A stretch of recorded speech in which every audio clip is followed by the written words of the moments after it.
যে আমি যেতিয়াৰ পৰা বুজা হৈছোঁ তেতিয়াৰ পৰা অসম বিধানসভা দেখি আহিছোঁ যে অসম বিধানসভাৰ পবিত্ৰ মজিয়া সদায় এটা গৰিমা আছে। এই বিধানসভাত সদায় বিধায়কসকলে আইন বনায়, জনসাধাৰণৰ কাৰণে আইন বনায়, জনসাধাৰণৰ সমস্যাখিনি সমাধানৰ কাৰণে কথাবিলাক উত্থাপন হয় আৰু তাতেই সমাধানৰ এটা ৰাস্তা ওলায়। কিন্তু আজি দেখিছোঁ বিগত বিশেষকৈ হিমন্ত বিশ্ব শৰ্মা মুখ্যমন্ত্ৰী হোৱাৰ পিছৰ পৰা অসম বিধানসভাটোক সেই পবিত্ৰ গৰিমা আজি নোহোৱা কৰি পেলাইছে। আজি অসম বিধানসভা এনেকুৱা এটা পৰিৱেশ কৰা হৈছে যেন সাম্প্ৰদায়িক বিষবস্প বিয়পা এটা ফেক্টৰীহে অসম বিধানসভা হৈছে। গতিকে অতি দুৰ্ভাগ্যজনক। আজি অসমৰ এজন সচেতন যুৱক হিচাপে, আজি সচেতন ছাত্ৰ সংগঠন হিচাপে আজি আমি এনেকুৱা ধৰণে দেখিছোঁ যে এই বিধানসভাত কেৱল মাত্ৰ হিন্দু মুছলমানৰ মাজত বিভাজন কেনেকৈ কৰিব পৰা যায় এইবোৰৰ ওপৰত আলোচনা হয়, কোনো ধৰণৰ সমস্যা সমাধানৰ আলোচনা নহয়।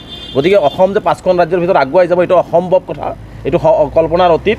গতিকে এইটো কেৱল মাত্ৰ অসমৰ সকলো জাতি জনগোষ্ঠীৰ মাজত হিংসা বিদ্বেষ বিয়পা এটা কাৰখানাহে হিমন্ত বিশ্ব শৰ্মা ডাঙৰীয়াই সৃষ্টি কৰি ৰাখিছে আৰু তাৰ কাৰণে সেনেকুৱা ধৰণে কাম কৰি আছে।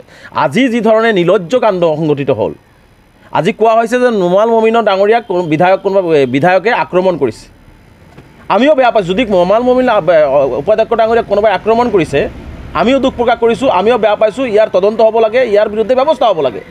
মুখ্যমন্ত্ৰী ডাঙৰীয়াৰ কথাবিলাক সাম্প্ৰদায়িক উচৰণি দি কথাবিলাক কোৱাৰ পৰিৱৰ্তে যদি অসম বিধানসভাত নোমাল মমিন ডাঙৰীয়াক যদি কোনোবাই আক্ৰমণ কৰিছে, নিশ্চিতভাৱে অসম বিধানসভাৰ সকলো দিশত CCTVৰে আৱৰা আছে। মুখ্যমন্ত্ৰী ডাঙৰীয়াক আমি প্ৰত্যাহ্বান জনাইছোঁ, অসমবাসী ৰাইজে সেই CCTVৰ ফুটেজটো চাব বিচাৰিছে। চাই পেলাই যদি কোনোবাই দোষ কৰিছে তাৰ বিৰুদ্ধে কঠোৰ ব্যৱস্থা গ্ৰহণ কৰাৰ কাৰণে আমিও সকলো দাবী উত্থাপন কৰিছোঁ। আজি মুখ্যমন্ত্ৰী ডাঙৰীয়াই নিৰ্লজ্জজনকভাৱে যে এজন ট্ৰাইবেল মানুহক মাৰা হৈছে, ইয়াৰ বাবে কোকৰাঝাৰ ওদালগুৰি ট্ৰাইবেল অঞ্চলৰ মানুহ বেয়া পাব, এনেকুৱা ধৰণৰ কথাটো কিয় মুখ্যমন্ত্ৰী ক'ব লগা হ'ল? আমি মুখ্যমন্ত্ৰীক কৈছোঁ যদি নোমাল মমিন ডাঙৰীয়া উপাধ্যক্ষ সন্মানীয় এজন বিধায়ক, গতিকে তেওঁক যদি কোনোবাই আক্ৰমণ কৰিছে ইয়াত ট্ৰাইবেল অনা ট্ৰাইবেলৰ কথা নাই। যদি কোনোবাই দোষ কৰিছে, কোনোবাই তেওঁক আক্ৰমণ কৰিছে, এইটো গৰিহণাৰ যোগ্য আৰু শাস্তিৰ যোগ্য। গতিকে মুখ্যমন্ত্ৰী ডাঙৰীয়াৰ হাতত নিশ্চিতভাৱে বিধানসভাৰ সকলো CCTV ফুটেজ আছে, সেইবিলাক উলিয়াই তেওঁৰ বিৰুদ্ধে ব্যৱস্থা গ্ৰহণ কৰক। আমিও তাত সহমত প্ৰকাশ কৰিম। ইয়াত ট্ৰাইবেল অনা ট্ৰাইবেলৰ কথা আহিব নোৱাৰে, ইয়াত এজন বিধায়কৰ ওপৰত আক্ৰমণৰ কথা আহিছে। গতিকে তেনে ক্ষেত্ৰত মুখ্যমন্ত্ৰীয়ে তেনেকুৱা নকৰি সাম্প্ৰদায়িক বিষবাস্পৰ সাম্প্ৰদায়িক সংঘাত যাতে সৃষ্টি হয় তেনেকুৱা এটা উচতনিমূলক বক্তব্য বিধানসভাৰ মাজত দিবলৈ দিয়া আমি পৰিলক্ষিত হৈছে। গতিকে এইটো অতি গৰিহণাৰ যোগ্য আৰু অতি নিম্নমানৰ মানসিকতাৰ পৰিচয় আজি মুখ্যমন্ত্ৰী ডাঙৰীয়াই বিধানসভাৰ মজিয়াত দিছে। আৰু অতি দুখ লগা যে আজি বিজেপি দলটো এনেকুৱা হৈছে, বিজেপি দল আৰু চৰকাৰ মিয়া শব্দ নহ'লে তেওঁলোকৰ পেটত ভাত নাযায়। মিয়াক আক্ৰমণ নকৰিলে যেন তেওঁলোকৰ শান্তি নাই। আকৌ এই মিয়াসকলৰ ভোটৰ কাৰণে চামুগুৰিত গৈ মিয়াৰ ভৰিত ধৰি মিয়াৰ ভোট 44% মিয়াৰ ভোট লৈ তেওঁলোকে বিধানসভালৈ ডিব্ৰু ৰঞ্জন শৰ্মা ডাঙৰীয়াক পঠিয়াই দিছে। গতিকে ইয়াতকৈ আৰু নিৰ্লজ্জজনক কথা হ'ব পাৰে নে?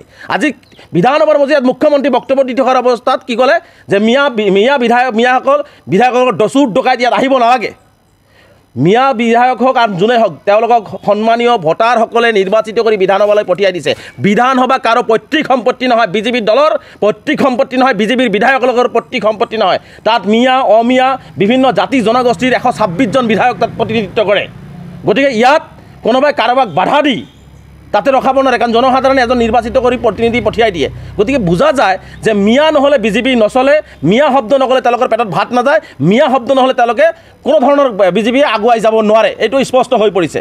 গতিকে মিয়াক যদি ইমানেই বেয়া পায়, মিয়াক যদি ইমানেই বেয়া লাগে, তেনেহ'লে মই মুখ্যমন্ত্ৰী ডাঙৰীয়াক প্ৰত্যাহ্বান জনাইছোঁ যে বিধানসভা মিয়াৰ কাৰণে এক্সট্ৰাকৈ বনাই দিয়ক, মিয়াসকলক ছাইড কৰি তেওঁলোকক বেলেগ ব্যৱস্থা গ্ৰহণ কৰাই দিয়ক, যে মিয়া জনগোষ্ঠী যিমান মিয়া জনগোষ্ঠীৰ মানুহ আছে তেওঁলোকৰ সাংবিধানিক সকলো ধৰণৰ অধিকাৰ দি তেওঁলোকক এটা ছাইড কৰি তেওঁলোকৰ কাৰণে বেলেগ ব্যৱস্থা গ্ৰহণ কৰক, যদি সৎসাহক মুখ্যমন্ত্ৰী ডাঙৰীয়া আছে। অন্যথাই এই মিয়া শব্দ কৈ পবিত্ৰ বিধানসভাৰ মজিয়াতে হওক বাহিৰতে হওক মিয়াসকলক তুচ্ছ তাচ্ছিল্য কৰা কোনো পদ্ধতিতে সহ্য কৰা নহ'ব। গতিকে মুখ্যমন্ত্ৰী ডাঙৰীয়াক স্পষ্টকৈ কৈছোঁ যে মিয়া শব্দৰে লেতেৰা ৰাজনীতি বন্ধ কৰি আপুনি উন্নয়নৰ ৰাজনীতি কৰক, সমন্বয়ৰ ৰাজনীতি কৰক, অসম আগুৱাই লৈ ৰাজনীতি কৰক, নহ'লে অসমৰ ইতিহাসে কিন্তু আপোনাক কেতিয়াও ক্ষমা নকৰে আৰু ইয়াৰ পৰিণাম ভুগিব লাগিব। আৰু বিজেপি দলৰ যি ক্ষমতাই মূৰত ধৰিছে, এই ক্ষমতাৰ মূৰত ধৰা ক্ষমতাই কিন্তু অসমৰ ৰাইজে কিন্তু এদিনাখন নমাই মাটিত পেলাই দিব, এই কথাখিনি বিজেপি দলে জনা উচিত। গতিকে স্পষ্টকৈ কৈছোঁ আজিৰ বিধানসভাত মিয়া বিধায়কসকলক যি চুৰ ডকাইতৰ লগত চুৰ ডকাইত শব্দ ইউজ কৰিছে, এই শব্দক আমি তীব্ৰভাৱে নিন্দা কৰিছোঁ, গৰিহণা দিছোঁ। আৰু মিয়াক যদি বেয়া লাগে মিয়াসকলক ছাইড কৰি দিয়ক, মিয়াৰ কাৰণে বেলেগ বিধানসভা তৈয়াৰ কৰি দিয়ক, তাৰ কাৰণে আমি স্পষ্টভাৱে প্ৰত্যাহ্বান জনাইছোঁ মুখ্যমন্ত্ৰীক।